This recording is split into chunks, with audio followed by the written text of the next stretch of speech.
Dhanteras and Roop Chaudas to all beautiful ladies. How are you?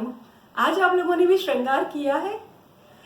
आज मैं आप सब लोगों से, जैसे कि आप जानते हैं कि आज 13 नवंबर 2020 है और आज हम लोग रूप चौदस और धनतेरस दोनों एक साथ मना रहे हैं। तो आज का दिन वैसे भी सब लोगों के लिए खास है। आप लोग सोच रहे होंगे कि ऐसा मैं क्यों बोल रही हूँ, क्योंकि जैसा कि आपको पता है कि पिछले 8 महीने से हम लोग सभी घरों में कैद होकर के रह रहे हैं। हम लोग अपने हिसाब से, बहुत सारे लोगों की जॉब छूट गई है, कुछ लोगों के पास में काम नहीं है, कुछ लोगों के पास में धन का अभाव है। तो आज जो हमारा विषय है वो है कुंडली के 6th हाउस, जिसे रोग ऋण शत्रु के नाम से जानते हैं। कुंडली का 6th हाउस, जब हम लोग उससे रोग की बात करते हैं तो रोग में उसमें टीबी, आकस्मिक दुर्घटनाएं, कुंडली का जो 6 और 8th हाउस होता है दोनों ही दुर्घटनाओं के बारे में बताता है। तो कुंडली का 6th हाउस उन दुर्घटनाओं के बारे में बताता है जो हमें जो अचानक, मतलब किसी वजह से, जिसे कहते हैं कि पूर्व जन्म के कर्मों की वजह से किसी व्यक्ति का प्रारब्ध कर्म जागृत हो और उसकी वजह से हमारे साथ दुर्घटनाएं हो। कुंडली का 6th हाउस हमें शरीर पर फोड़े, फुंसी, घाव, चोट, जख्म के बारे में बताता है। आपको दीर्घकालीन तक होने वाले रोगों के बारे में, आपको फूड पॉइजनिंग, इन सब चीजों के बारे में हमें कुंडली के 6th हाउस से पता चलता है। कुंडली के 6th हाउस से हमें ये भी पता चलता है कि जातक के जीवन में कितना संघर्ष होगा। वो भिक्षा, कई लोग होते हैं जो भिक्षा भी या भीख मांग मांग करके अपने जीवन का अर्जन करते हैं। तो कुंडली का 6th हाउस आपको ये बताता है कि अकाल के समय आपको भोजन कितना मिला, कैसे मिला, और भिक्षा के बारे में, आपके रोजमर्रा के संघर्ष के बारे में, जो कि आप हर एक पाई के लिए करते हैं, उसके बारे में भी आप कुंडली के 6th हाउस से जान सकते हैं। कुंडली का 6th हाउस आपको ये भी बताता है कि आपने कितना ऋण लिया है। ऋण की बात सुनते ही आप लोग सभी के मन में ये आता होगा कि भाई मैंने तो कोई ऋण नहीं लिया है। बहुत सारे लोग ऐसा सोच रहे होंगे। जहां तक मैं जानती हूँ मोस्ट ऑफ लोगों में से 95% लोग ऋण लेते हैं। ऋण किस तरह से लेते हैं? आप लोग अपनी प्रॉपर्टी या फिर अपना कुछ भी बनाने के लिए, कार खरीदने के लिए, या किसी भी और जरूरतों से, लाइक दैट बच्चों की शादी करनी है, बच्चों के एजुकेशन के लिए, अपना कार्य या व्यापार एस्टेब्लिश करना है, उसके लिए आप ऋण लेते हैं। तो यानी कि हम देखें किसी ना किसी प्रकार से मनुष्य कर्ज से दबा हुआ है। अब कर्ज को लेकर के आप लोग सोचते हैं कि मैं इतने उपाय करता हूँ, सब कुछ करता हूँ, लेकिन मेरा कर्ज खत्म क्यों नहीं होता है? तो माय डियर फ्रेंड्स, मैं ये बताना चाहती हूँ कि जो ये कर्ज आप लोगों के जीवन में है, जिसे आप लोग चुका नहीं पा रहे हो, कहीं ना कहीं वो आपके प्रारब्ध कर्म से आया हुआ है। यानी कि आप ये सोचिए कि कभी आपने पिछले जन्मों में एक सीड बोया होगा, उस सीड से जिस तरह से फ्रूट पेड़ निकलने के बाद में उससे जो फल मिलते हैं वो आपको उस समय नहीं मिलते, कुछ समय बाद मिलते हैं। उसी प्रकार जो आपने कभी अच्छे या बुरे कर्म किए होंगे तो उसकी वजह से आप इस जन्म में डिफरेंट तरह के विभिन्न प्रकार के ऋण भोग रहे हैं। हम लोग बात करते हैं नौकरी के बारे में, नौकर के बारे में या नौकरी के बारे में। जो कुंडली का 6th हाउस होता है वो आपको कंपटीशन के बारे में, यानी प्रतिस्पर्धा के बारे में, किसी भी नौकरी के लिए आप प्रतिस्पर्धा करते हैं या किसी और चीज के लिए, तो इस प्रतिस्पर्धा में आप अव्वल रहेंगे या सफल नहीं हो पाएंगे, उसके बारे में। आपके नौकर के बारे में, आपकी नौकरी के बारे में, नौकरी लाइक दैट आप एयर होस्टेस की नौकरी करते हैं, आप वेट्रेस की नौकरी करते हैं, या फिर आप हॉस्पिटल में नौकरी करते हैं, व्हाटएवर जो भी नौकरी का स्वरूप हो, आप किसी को अपनी सेवाएं जब दे रहे होते हैं तो वो नौकरी करना कहलाता है। आप कि जो कुंडली का जो 6th हाउस होता है वो आपको की चोरी के बारे में भी बताता है, क्योंकि जैसा कि हम लोग देखते हैं कुंडली का 12th हाउस आपके व्यय के बारे में बताता है और कुंडली का 6th हाउस आपके कर्ज के बारे में बताता है। तो इस 6 और 12 के बीच में आपके धन का किस तरह से नाश होगा या धन का आप क्या से व्यय करेंगे, ये भी सब आप कुंडली के 6th हाउस से जान सकते हैं। कुंडली का 6th हाउस आपको षड विकार, काम, क्रोध, मद, मत्स्य, मोह और लाभ के बारे में भी बताता है। कुंडली का 6th हाउस जिसे कि हम लोग धन त्रिकोण के नाम से या फिर आजीविका त्रिकोण के नाम से जानते हैं। जैसा कि हमें मालूम है कि कुंडली का जो 1st हाउस, 5th हाउस और 9th हाउस धर्म त्रिकोण के बारे में बताता है, उसी प्रकार कुंडली का सेकंड हाउस, कुंडली का 6th हाउस और कुंडली का 10th भाव, ये तीनों आपके लिए आजीविका त्रिकोण के बारे में बताते हैं। कुंडली का 2nd हाउस जो आप प्रॉपर्टी, धन, जो आप बैंक बैलेंस के बारे में बताता है। कुंडली का 6th हाउस आप धन का किस तरह से इस्तेमाल कर रहे हैं, धन आपको कितना सुख दे रहा है उसके बारे में, या फिर आपने ऋण तो नहीं लिया हुआ है उसके बारे में आप कुंडली के 6th हाउस से जान सकते हैं। कुंडली के 10th हाउस से आप उस धन को कमाने के लिए क्या कार्य प्रतिपादित कर रहे हैं, ये सब आपको पता लगा सकते हैं। कुंडली का जो 6th हाउस होता है, अगर हम लोग 2nd हाउस से देखते हैं तो 2nd हाउस से गिनने पर 5th होता है, यानी कि आपके परिवार में जो भी भाई बंधु हैं उनके संतान के बारे में, उनकी शिक्षा के बारे में आप कुंडली के 6th हाउस से जान सकते हैं। कुंडली का 6th हाउस जो कि आपके पराक्रम भाव यानी कि कुंडली के 3य भाव से 4th होता है, यानी कि आपके भाई बहनों के, आपके पड़ोसियों के सुख या यात्रा से आपको क्या सुख मिलने वाला है उसके बारे में भी आप पता कर सकते हैं। आपको कम्युनिकेशन स्किल से क्या गेन मिलने वाला है, जैसा कि हमें मालूम है कुंडली का 3rd हाउस आपकी कम्युनिकेशन के बारे में बताता है, तो उससे आपको क्या सुख मिलने वाला है। आपके भाई की अचल प्रॉपर्टी के बारे में भी आप कुंडली के 6th हाउस से पता लगा सकते हैं। कुंडली के 4th हाउस, जैसे कि हमने माता का भाव कहा है, तो माता के पराक्रम के बारे में, माता के पड़ोसियों के बारे में, या फिर माता के छोटे भाई के बारे में, यानी कि आपके मामा मौसियों के बारे में, उनके स्वभाव के बारे में, उनके गुण के बारे में आप कुंडली के 6th हाउस से पता लगा सकते हैं।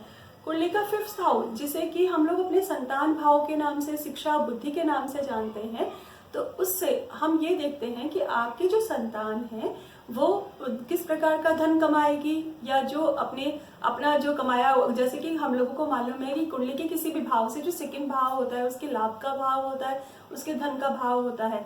तो आपकी जो संतान है वो किस प्रकार से धन कमाएगी, उसके पास जो जेम्स स्टोन्स वगैरह यानी रत्न आभूषण है वो कितने होंगे, गहने कपड़े वगैरह वो कितने होंगे उसके पास, तो वो अपने धन का प्रयोग किस प्रकार से करेगा, वो आपके द्वारा कमाए हुए धन का प्रयोग करेगा या फिर वो अपने आप अपना धन कमाएगा, इसके बारे में भी आप कुंडली के 6th हाउस से जान सकते हैं।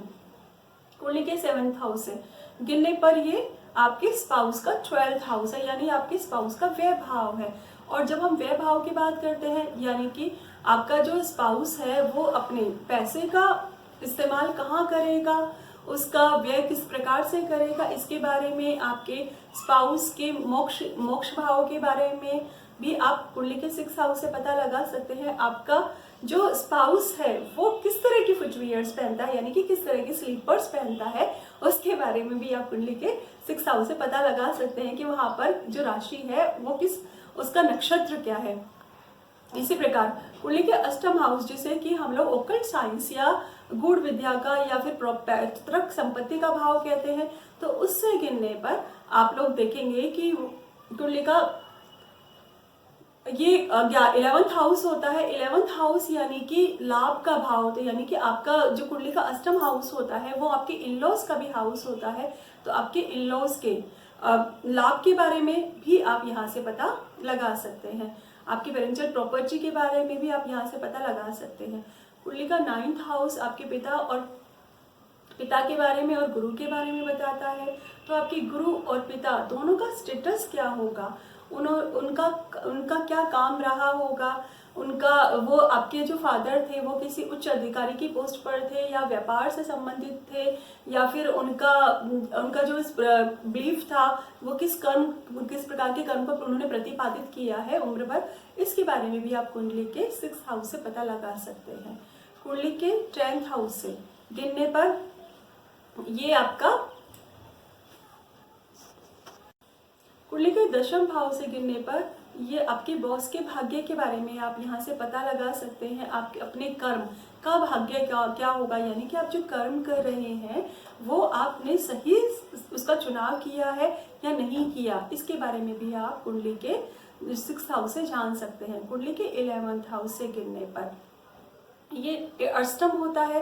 अष्टम यानी जो आपका एल्डर भाई है यानी बड़ा भाई या बहन है, उसकी मृत्यु के बारे में, उसके एक्सीडेंट्स के बारे में, उसने जो प्रॉपर्टी इकट्ठी की होगी पेरेंटल प्रॉपर्टी, उसके बारे में आप यहाँ से देख सकते हैं। कुंडली का 12th हाउस जिसे कि हम जब गिनते हैं तो आपकी दादी के हाउस के नाम से जाना जाता है। तो कुंडली के 12th हाउस अगर आपकी दादी है तो 6th हाउस को भी आप अपने दादा के हाउस के नाम से जान सकते हैं। अब आप लोग ये सोच रहे होंगे कि हम लोग दादा के लिए तो कुंडली का 5th हाउस लेते हैं, तो कुंडली का 6th हाउस किस तरह से दादा को रिप्रेजेंट करेगा। तो आप लोग ये सोचिए कि आप अपने दादा को किस प्रकार से देखते हैं और आपकी दादी अपने दादा को, आप अपने हस्बैंड को किस तरह से देखती है। हमेशा हमें मालूम है कि ईच कॉइन हैज 2 फेसेस। तो आप किस तरह से उनको देखते हैं और वो एज ए धर्म पत्नी या पत्नी होने के नाते वो अपने पति को किस तरह से देखती हैं, तो उनके स्वभाव के बारे में वो क्या कुंडली के 6th हाउस से पता लगा सकते हैं। कुंडली का 6th हाउस आपको ये भी बताता है कि आपके संघर्ष के बारे में, आपके शत्रुओं के बारे में। शत्रुओं का जब हम नाम लें तो शत्रुओं में आपके जाति बंधु भी हो सकते हैं, आपके भाई से आपका क्या विरोध रहेगा उसके बारे में भी आप पता लगा सकते हैं। कई बार ऐसा होता है कि कुंडली का 3rd हाउस और 4th हाउस दोनों का रिलेशन अगर 6th हाउस से होता है तो भाई से प्रॉपर्टी के संबंध में विवाद उत्पन्न हो सकता है। 6th हाउस रोग ऋण शत्रु के बारे में भी बताता है। तो जब हम बात करते हैं रोग के बारे में तो ऐसा हो सकता है कि जातक बीमार रहता हो पर जातक के ननिहाल से संबंध अच्छे हो, क्योंकि हमें ये पता है कि जो कुंडली का 6th हाउस होता है वो माता के छोटे भाई को रिप्रेजेंट करता है। तो हो सकता है कि जातक का अपने ननिहाल से संबंध अच्छा हो, अपने उस पर कोई ऋण नहीं हो। इसलिए हम लोगों को ये देखना पड़ेगा कि कुंडली के 6th हाउस में कौन सी राशि है, उसका स्वामी कहाँ स्थित है, उस पर किस ग्रह का प्रभाव पड़ रहा है, कुंडली का 6th हाउस किसके साथ युति करके बैठा हुआ है। तो इन सब बातों से आप कुंडली के 6th हाउस के बारे में जान सकते हैं। कुंडली का 6th हाउस आपके सौतेली माता के बारे में भी बताता है।